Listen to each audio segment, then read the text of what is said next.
Vlogpose here with another vlog on Future Diary. Okay, so episode 5. There were a lot of problems with this episode. I'll be talking about a few of these issues I had with it.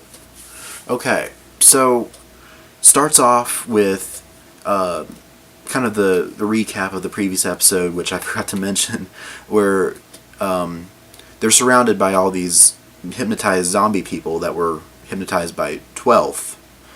And Yuno says, well, you could either be with me and live, or stay with her and die. And, well, Yuki's kind of split down the middle because he doesn't want Tsubaki to die, because he's still innocent and doesn't want people to die. And but at the same time, he wants to live, and he knows that Yuno probably is the best way out of that, even though she is mentally unstable and will kill Tsubaki. So yeah, a little bit of a dilemma there. Meanwhile, we hear a little bit about Tsubaki's backstory as well, where she has poor vision, like I said, and she can't really see anything past her hands. And so as she's holding her parents' hands when she's like 3 or whatever, and she looks up at her parents or whatever, and you can't see their faces, or their faces are completely blurred. You can pretty much see from here down, and anything, just because that's like whatever's past her hands are blurry. And then her parents were tragically killed when their car went off the side of a cliff or whatever. And she thought, well, okay, now I'm all alone. And that's when people started to take advantage of her and her shrine. She was born with second sight or whatever, or future sight. Yeah.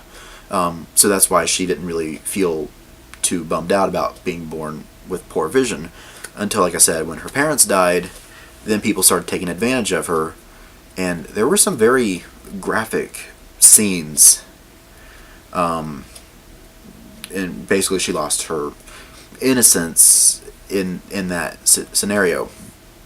All that she had was a ball that her mother gave her, and that fell out of her hands one day, and she says, even the darkness took another thing that I love, which was a very heartbreaking beginning of this episode. But it was important to learn a little bit about Tsubaki's backstory, even though she dies in this episode. Spoilers, but you should have already watched the episode. Anyway, they're running down the hall, and Yuno's blushing really bad here, and at first you don't really realize it.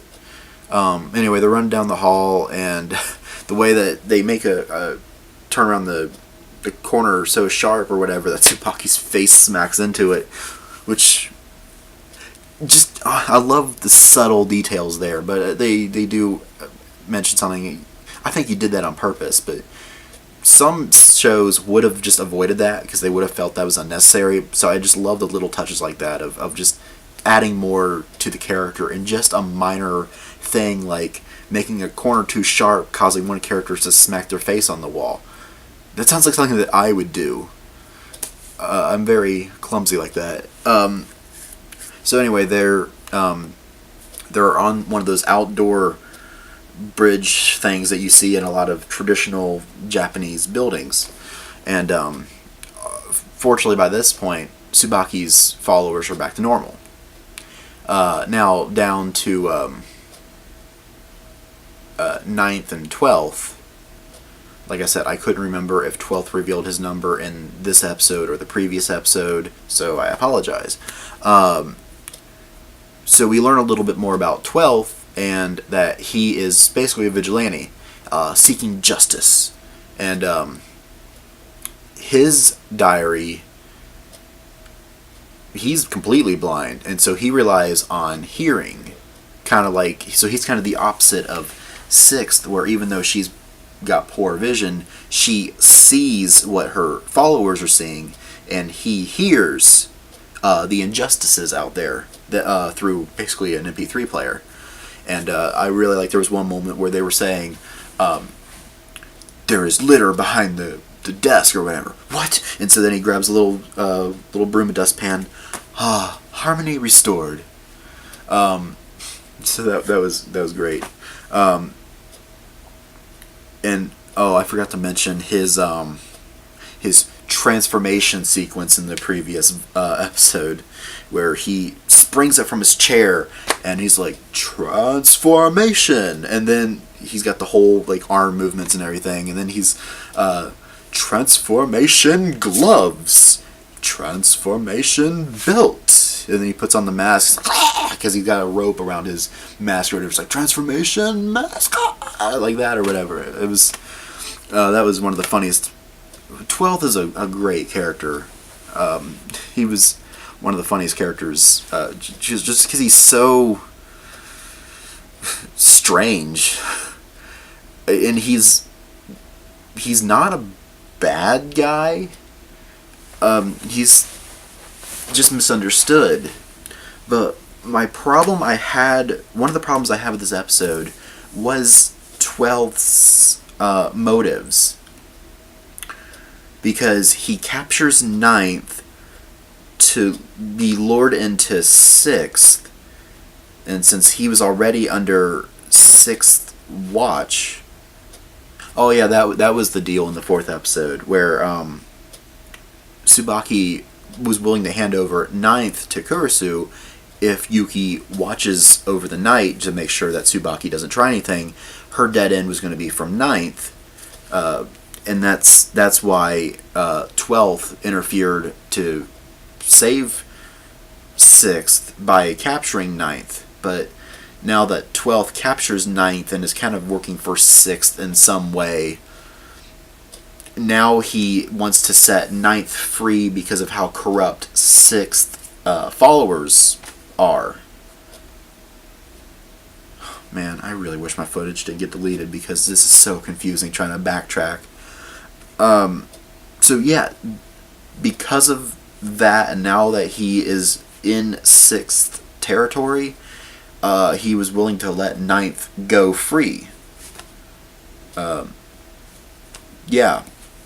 Anyway, he hears something else on there, and then he needs to borrow some explosives from 9th, and then he leaves the room and tosses her the keys. And she's like, really? You're just letting me go? So back to Yuki and Yuno and Tsubaki, they're all talking and everything, and Kurisu calls and says, just tell them that you're with me, but then the gates shut, and then saying, what are you doing just standing there? Some 12th is on the 12th is closing in on you, and Yuno says there's somebody on the roof, and then we find 12th, but there are 5 12ths, all of them with a different color. So he's like 12th blue, 12th green, 12th red, 12th yellow, and a girl is 12th pink, and which was very interesting. Those are Power Ranger colors. And they're doing Power Ranger poses, and then there's colored smoke behind them of their respective colors. So that was interesting. And so then they all jump down. So then we're going to be battling 12th here while protecting 6th. And Yuki's diary says it's the second from the right. But while they're running down there, and they're all mixing up on each other, and I don't know how Yuno knows this, that one of them, the real one, is deaf. No, the real one is blind, and so has very sharp hearing. So she has her axe and a rock, and she makes it look like that she threw the rock that way, but it actually went that way. And so then the 4 of them follow where they thought the rock went, but the one hears the sound of the rock going that way and turns that way. So that's when Yuno comes in and slashes 12th. And he then falls over the edge and says, I'm glad my I hope that I hope that my death brings people to justice or whatever. Actually, I'm gonna pull up a summary just so that way I have it in front of me here. So future diary episodes. Okay, so I have a list up of episode 5, and Yamatsu, that was 12th. And so he hypnotized some of the cult members that dressed like him, so that's where that came in. And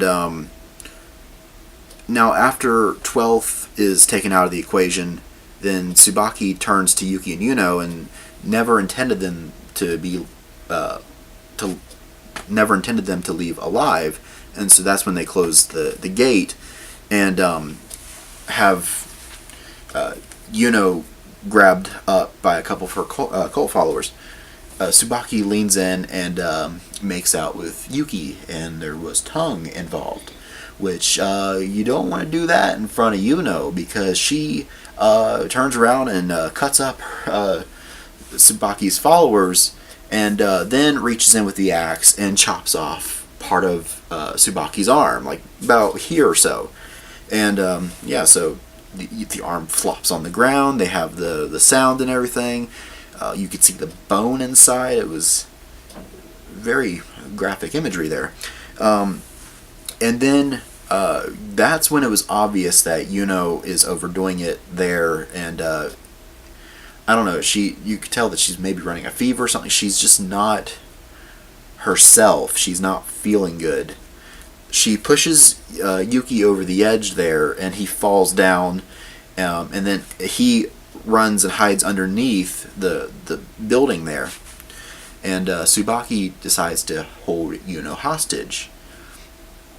Meanwhile, Tsubaki's followers are looking for Yuki, and Tsubaki is talking to Yuno and saying, if Yuki really loves you, he'll come back to rescue you. And so, of course, she strips Yuno down and wants her innocence taken away like Tsubaki's was.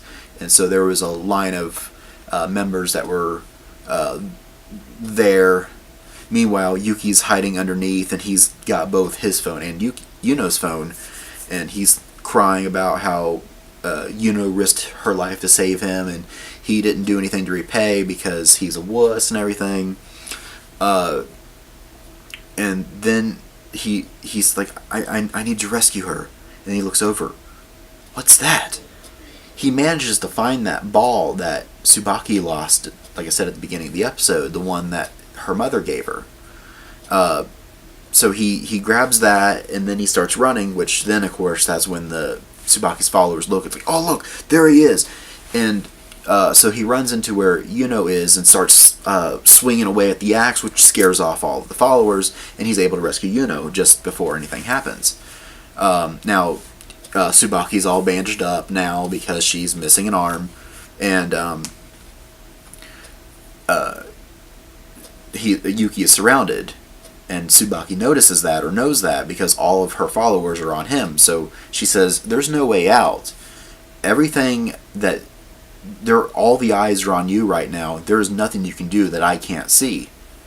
And he says, well, yeah, my diary says pretty much the same thing, but I don't have a dead end, so I'm not checkmated yet. And Tsubaki realizes, oh, because Tsubaki does have a dead end, she just doesn't realize it yet. And so he says, hey, look at this, and he tosses that ball up in the air. So all of her followers are looking up at this thing, so nobody is looking at Yuki anymore. And so he pulls out a dart and throws it at Tsubaki's diary, which she's got the diary in this hand. It's a scroll. I forgot to mention. I'm sorry. It's a scroll. This whole time, that's her diary. And did I mention that? Anyway, she's got her scroll in her hand. That's her diary. And she realizes, oh no, there's a dart coming my way, and she's going to try to grab the scroll out of her way, but she realizes, oh yeah, I don't have a hand there, so I can't see what's beyond that, so I can't see the scroll. So the dart pierces the scroll, and that causes Tsubaki to and then disappear. And that was the other problem I had with this episode, was the dart caused just a pinhole of you can't even see the hole where the dart pierced it, and that was enough to destroy it. That's where I have an issue. Okay, so a dart piercing a phone, as if Yuki had enough strength to do that, okay, yeah, the phone would be destroyed in that case. But that's just like the corner of, it's almost like tearing just the corner off a piece of paper. That's not enough to destroy it. It's still pretty much intact. You can't even see the hole where the dart pierced it. But that was enough to destroy the diary and thus destroy her. So yeah, I had a major problem with that moment. It didn't make sense, and there's no way that should have been all that Yuki needed to do to defeat Tsubaki. I don't know. Anyway, that was the end of 6th, and, like I said, the end of 12th in this episode. Meanwhile, while this was going on, 4th manages to get a hold of 9th, and they are spying on Yuki and Yuno on the roof of the complex there. And, of course, 9th is chained up, handcuffed to 4th, and she says, well, you need to let me go. And he's like, okay, well, let's strike a deal here. So, anyway, 4th was able to rescue Yuki and Yuno, and 9th gets away, but part of the condition was 9th now has 4th's number, and so they exchanged numbers, so that didn't really make a lot of sense, and 9th made a comment of, I don't know what you're up to, 4th, but I don't like it. So, we'll see what he's up to. Meanwhile, anyway, Yuki and Yuno are in the back of Kurisu's cop car, because he rescued them and everything, and Yuno's a little unconscious, and, of course the two of them make out. I thought, Yuki, don't you think that Yuno's been through enough that day that even though she's probably fine with kissing you in the end because she's obsessed with you, do you think this is really the right time to do that? But I guess he's just acting the way that a horny 14-year-old boy would act, so whatever. On Yuno's phone, there is a happy end that appears on Yuno's diary for July 28th.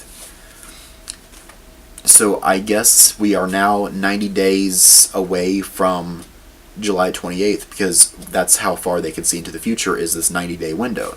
And as of right now, that is Yuno's end that she sees as a happy end on July 28th. So that is pretty much how that episode ends. I enjoyed 12th's character. He is one of my favorite diary users right now. Of course, nobody beats 2nd. Yuno is clearly the best, followed by 9th. My apologies, camera shut off. That seems to happen a lot, doesn't it? Okay. I was going to talk about the murmur moments. For episode 5, I had to pull it up. It's been a couple days since I actually recorded the vlog. Okay, so I really like this one. It's in a different style. Now, like, the establishing shots are just kind of a flat image, but the characters themselves are like claymation. It's really impressive. Like, you can actually like see there's yarn around 12th's neck or whatever, and it looks like he's got like a cotton ball head or some kind of sock-like head or something. And he's going on explaining his trials of trying to do justice in the world, with like helping the little old lady cross the street. She turns to look at him, she screams and runs away. He's like, wait, no. Like, he's like, as if I was some common thug. Murmur says, have you seen yourself lately? So, that's a great moment there. Or there was another scene where he was trying to direct the cops to a burglar. He's got the cliche burglar bag that you see in anime and video games, with the little spirals on there or whatever. And he's like, why are you arresting me? He's the burglar. He was saying, children throw rocks at me. So that was really funny. And then she says, what you need is the Diary of Justice. And basically she goes over explaining on how his diary works, and it's any type of injustice, anything that he sees as an injustice, or people that need his help specifically, would appear on this audio diary, because like I said, he's deaf. So I thought that was really cool. I love the stop motion claymation. It's just a dying art style. I really appreciate, even if it's just a minute or two long thing, I just really appreciated the animation style they put on it. So anyway, 12th is like, how much does it cost? She says, however much you have. He's like, I have 50 yen. So she's like, cool. So then she goes to a store. She's like, well, I did my good deed for the day, and I'm just going to buy this candy bar. And so she goes up to the register. It's like, I'd like to buy this. That'd be 60 even. Huh? And she just looks down at her hand with only 50 yen. Poor Murmur. Can't enjoy her snacks. So yeah, that was the Murmur moment there. Those are some of the funniest parts of the episode. Just little fun things, and you do get to learn a lot about the characters through those, especially since 12th died. Rest in peace, 12th. You were one of my favorites. Anyway, I will catch you in another vlog episode, and we will talk about episode 6. Is that right? Yeah, episode 6. And we'll see what kind of diary user we see next time. But there's a lot of slice of life in the next episode, a lot of awkward moments with teenage romance. So if you guys are into that stuff, then you'll love the next episode. And I will catch you then. Goodbye.